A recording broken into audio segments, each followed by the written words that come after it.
to jaruma yanzu kina tare da marga-marga a musical studio, photographer. To yanzu me kike so ki ce game da marga-marga studio? Su dai zan faɗa zuwa biyu Allah ya ƙara ɗaukaka ta To, kuma tsare ta. to me ce? Ita studio marga-marga. Yawwa, to godiya muke. To ga Salman Sas TV. Salman Sas TV. To kai kuma me kake so ka ce game da marga-marga studio?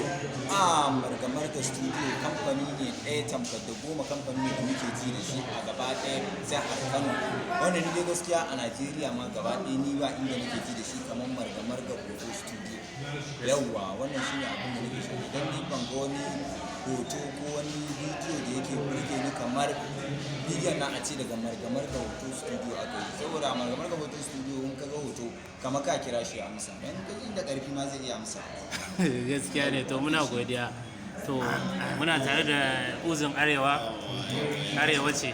to zama Kai kuma- da mata na duniya ga baki da farko da suna na uzun arewa ina mai gargaɗi da gawa masoyana sai maza su je marga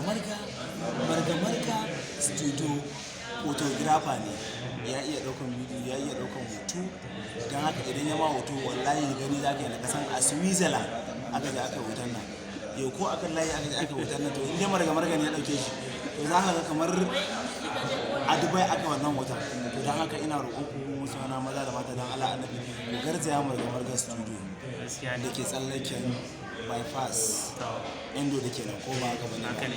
da Allah musu yin maza da mata ku maza ku hanzarta domin ku samu hotuna gidan biki ko suna ko walima ko birthday ko taron mutuwa ma duk dai ana yi ko ba haka bane ba ai gaskiya ne. ina gani To, godiya nake to muna godiya uzun arewa.